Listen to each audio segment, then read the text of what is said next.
Welcome to LiveDaf, your online Daf Yomi Shir. Shalom Aleichem and welcome back to today's Daf Yomi Avodah Zarah Daf Samach Zayin. We begin 5 lines off the top of the Amud. In the Mishnah we learned this rule, Zeh Klal, Kol Shaban Hasai, B'Noisin Tam, that's Asr. So, let's say forbidden wine lands onto grapes which have been cracked and open, so the wine gets in there, and there's enough wine to give a tam, to transfer a flavor, and it has to be a positive flavor, something which actually improves the taste of that item on the receiving end, then it is asr, on account of the tam, which came from the isr. But if there isn't enough to give a tam, or as the Mishnah concludes, if it's a deficient flavor, so the end result is that the product has been ruined. Now it tastes stale, sour, spoiled. So now we don't reckon with the tam coming from the isser. The isser is only a problem if it imparts a positive flavor, if it improves, if it enhances the food. But otherwise, if it's a nation tam lifgam, poigim, right? It ruins, it spoils, it makes it deficient. Then it hasn't really contributed anything positively. We don't reckon with it. It's just batal. And there's to give an example of chaymetz, wine vinegar, which was asr, came from yayin nesach, that landed onto the grease and onto these split beans, has a detrimental effect on it. It spoils it. It doesn't go together. It clashes with the beans. That's an example of noisin tam lifgam. It adds a deficient element to the dish, in which case it's mutter. That's how we conclude. That's the psak halacha, that if it's noisin tam lifgam, it's mutter. Okay, so now back to this example of the chaymitz on the grisen, the vinegar mixing into the beans. When do we say it has a deficient effect, it has a negative result? If these grisen were boiling, were hot, as the thing fell in, at that point it creates a clash, maybe the heat with the acid, something doesn't work and it doesn't taste well. But suppose the vinegar splashed into the cool, room temperature beans, and at that point, says Rashi, it actually improves the taste. Just happens to be that when they're unheated, they can benefit from some added vinegar. So since at the moment of contact, when they got mixed, it actually enhanced the flavor. So although he went around, he came back and he cooked it up, and he cooked up the beans with the vinegar within them, and now it actually serves to his detriment. We don't care that ultimately it resulted in a deficient product, because when it got mixed in, it was positive, it was contributing, it enhanced, it improved, and therefore it becomes asr at that point. And even though he went and cooked it up, it stays asr. Likewise, when Ravin came, he said the same halacha in the name of Rabbi Yochanan, Amar Rabba, Bar Bachan, Rabbi Yochanan. When do we say it's okay? If the vinegar landed into grisen while they were cooking and hot, but if they were cool at the time, and then he boiled it up, since initially it improved it, even though later it took a turn for the worse, it remains asur. And there's a girsa that goes through the v'chulu, that Rav Dimi actually also quoted Rabbi Yochanan to the same effect, that Leishon, I'll just read from the Hagoyis on the side. It's only okay if it fell into hot beans, aval nafal techgrisen tzeinin, if they were cool at the time, even though he boiled them up afterwards, too late. Nasa k'mishishbiach u'b'seif poigim v'asr. V'chach, in fact, this is the recipe that they would actually make in Yerushalayim, in Tzipori, v'kacha yo'isen ba'arbi Shabbos, on the Erev Shabbos, in the town of Tzipori. They would mix a little vinegar into the grisim while they were tzayin, while they were cool, and it was a great dish. They would eat it. V'kern oisam shachlayim. They would give it a name, shachlayim. Shachlayim is some other plant or something that is eaten, and typically vinegar is mixed into there. So they gave this mix the label shachlayim, since it had a similar makeup, similar recipe. Okay, continues the Gemara. Let's define. How do we define Noisen Tam Lefgam? Amar Shlakish, Noisen Tam Lefgam Sha'amru. When we say that Noisen Tam Lefgam is okay, one must be careful. Loisha Yomru. It can't be a situation where a person can still say, well, 1 second, you haven't fully prepared the dish, properly. You haven't really, put in enough salt or enough seasoning. That's why this new ingredient is making it taste awful. Meaning, had you finished preparing the dish the way it's supposed to be, following the recipe, with enough seasoning, with enough salt, not too much salt, not too little salt, right? Exactly. Perfect. And then this new element, this forbidden element, would fall into it. It wouldn't ruin the dish. The only reason why it's having a detrimental effect, the only reason why it's imparting a bad flavor, bad taste, is because the dish wasn't yet prepared properly. And therefore it's sort of susceptible to this new ingredient that just fell in, right? So again, if you have a soup into which fell some forbidden material, soup tastes awful. But you know why? Because it wasn't just prepared properly. If you would have prepared it properly with the proper ingredients, the way it's supposed to be prepared, it would have been the antidote. It would have served as an antidote to this problematic, forbidden ingredient that would have fallen, and actually would have tasted great. The only reason why it's not tasting great is because the soup wasn't prepared properly. And it allows this new ingredient, whatever, let's say the vinegar, to ruin it. So it's certainly ruining it, but had you put in all the ingredients the way you're supposed to, it would have resisted that. It would have been more hardy and resistant to this new ingredient. It would not have had a detrimental result. Says Rish Lakish, that's not called Noisen Tam Lefgam.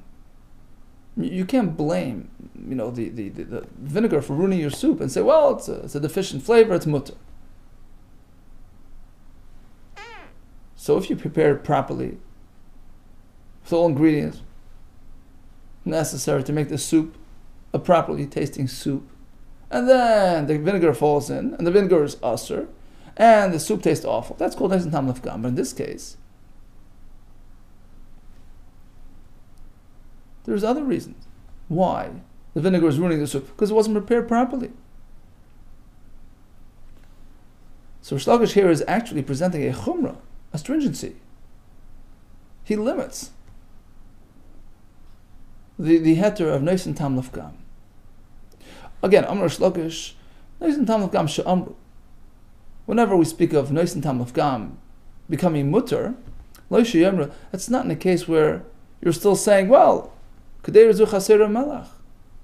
The pot, the soup is still missing some salt. Yiser Melach, too much salt. Chaser Tavla, missing seasoning. Yiser Tavla, too much seasoning.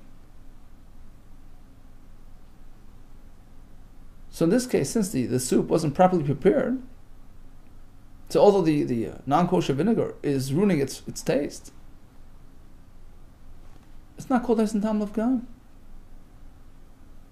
because you can attribute it to the improper seasoning. Elakol she'en chaser klum, rather,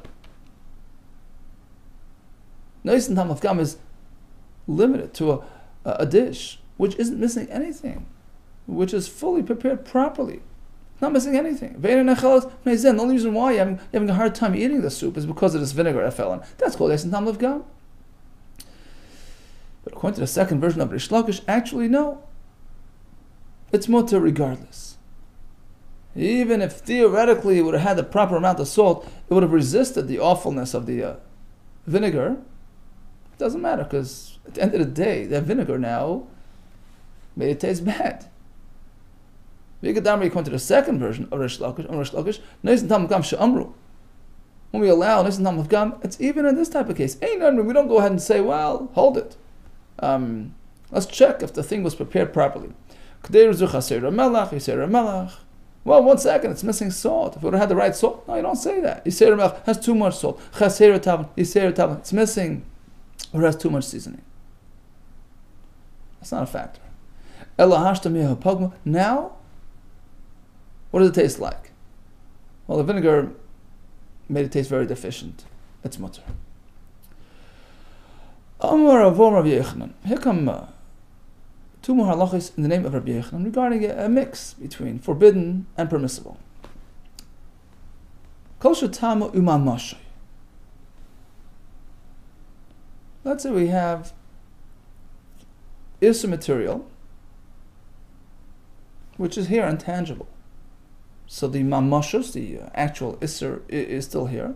It wasn't dissolved in the mix. Let's say you have potatoes, right? So a potato which is asr got smashed in with others that are mutter. So it's somewhere in there, right? It didn't dissolve and disappear, right? So you have the mamashos and the tam as well, the flavor as well of the isser potato. Asr v'loikin olav v'zo kazayis b'chtech lias pras. So of course the mix, the entire potato mix is asr, and one will get malchus if he eats that entire mix, provided the proportions work. That when he eats this mashed potato mix, when he eats an amount which is called achilas pras, pras means a half of what? Half of that loaf. Which loaf? The loaf of the eruv. We used a loaf that suffices for 2 meals, 2 meals worth of bread. Rashi says that loaf has shmoina beitzim, 8 egg volumes of material within it. So half that loaf is 4. That's a standard meal. So if within this amount of 4 beitzim you have a kazayis is the minimum amount that one will eat to be liable for forbidden foods and malchus that comes with it. So if he eats a kazayis within the time span of achilas pras, that's like a mealtime experience, right? So if you eat a half a kazayis now, Rashi says, and a half a kazayis tomorrow, although it's asr, one may not even eat a little bit of isser, but for malchus, he's not going to get the malchus penalty. It's not considered a continuous unit of achila if it's spread that far. The kazayis must have been consumed within a meal time, time frame, and a meal is 4 beitzim. Rashi says this shear of a kazayis b'chtech elas pras is actually halacha l'moshe Sinai. Okay, so it's from halacha l'moshe Sinai that it has to be eaten within this time frame. In terms of actual, minutes, some say it will be 2 minutes, some say 4, some say 9. I think the prevailing opinion is, the compromise shita around 4 minutes. And by the way, this pertains not only to eating forbidden stuff, it pertains to eating matzah, anything that even right? mitzvah foods. Also, the kazayis must be eaten within this time span, within this meal time span, to make it into one experience, right? One singular experience, one ma'asa achila, one act of eating. So bottom line is, if you have a kazayis of the forbidden potato mixed into this broader mashed potato system, and you ate and you can reckon that you ate, that the person ate, 4 beitzim of the general mix, and within that was to be found the kezayis of Isser, it is considered as though he ate a kezayis of Isser in one experience. It's mitzdaref, it's one ma'as achil, one act of eating, and he gets malchus. What if it's tama v'loy mamashay, however? Let's say you have an Isser which dissolved. You don't have it anymore. It's not intact, not tangible. A little milk that got mixed into some, absorbed into some meat. Right? So the milk is no longer tangible, but the flavor is. So it's tamai, but not mamashay, not v'loy mamashay. So in this case, again, it's usr. One may not eat it, because there's the tam, and tam of Isser is usr as well. But there's no malchus in this case, because it's no longer tangible, it's no longer here. And next, v'imriba tam of gam mutter. If the forbidden material that got mixed into permissible material was riba tam of gam, increased the deficient flavor, so it contributed to the deficiency, the foulness of the flavor of the soup, then it's mutter, completely permissible.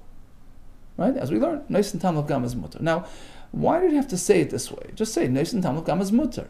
Riba means that it was already partially deficient and this came along and pushed it over the top. V'leima, why can't he just simply say im nasan tam of gam is mutter? The answer is, he was referring to that halacha of Rish Lakish, that even though it wasn't yet properly prepared, it wasn't properly seasoned, in which case it was already on the left foot, and it wasn't really prepared to sort of resist this foul-tasting contribution of Isser. Nevertheless, we ignore the Isser that fell in, because ultimately the end result has a bad taste. Hakamash, the point of Rabbi Yochanan is to teach us the afagav the ikka milach renais the pagum badei, even though there are other factors. Milach renais are other things, other factors. The pagum badei, which are contributing to the pagam, which are adding deficiency. Together with this forbidden item. So you can attribute it, you can blame it on the other. No, it's mutter. Why? Because we follow the second version of Rish Lakish, that even this type of mix is called Neis and Tam of Kam. Rav Kahana. Okay, so Medivrei Kulam Nilmad, based on all these statements from Rabbi Yochanan, etc., we learn that Neis and Tam of Kam in fact is mutter. Abaye Bishlamim Kulu. I understand. If you go back to Rabbi Yehuda, to Rabbi Barachana, to Rabbi Dimi, Rabbi Vo, L'chaye, it's true, granted. They all seem to hold Neis and Tam of Kam as mutter because they're,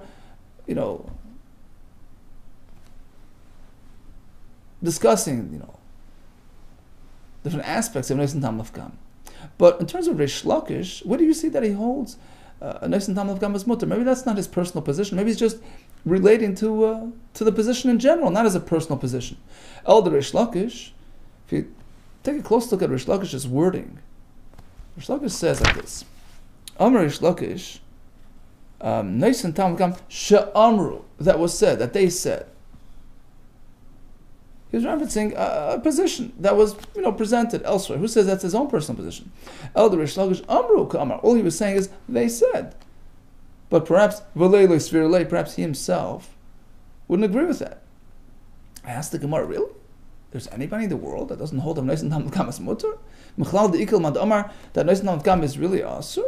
So even if the vinegar spoils the flavor, kills the taste, it's still asur. Yeah, actually, it's a machlekes tanoim. V'atanya, listen to this brisa. Echad Neis and Tam of Kam. Whether it transfers a bad taste, v'echad Neis and Tam of Shvach, whether it contributes positively, asur. There you go, the Vera Meir. He doesn't differentiate between Fagam and Shvach. Reb Shimon Omer, no. If it's l'shvach, if it improves on the taste, asur. Well, Fagam, but if it ruins the taste, mutter. My time, the Rameh. Why is Rameh not differentiating? The answer is Gamar Megiuli Eved Gechav. The pasuk speaks about the kalim that they would take during wartime from Midian, and you have to kasher the pots. You have to, immerse it in hot water to extract the geuli means the extractions, the embedded residue that's being spit out of the pots. So that forbidden residue apparently is asur. Why?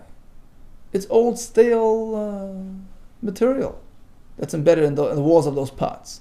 Isn't that a classic? It's not going to help anybody when it falls into your soup, right? And still, Torah forbids and requires kashering. Likewise, in our case, it's no different. Vidach, Reb Shimon disagrees. Who's to say that those pots were permeated with spoiled and stale flavors? No, when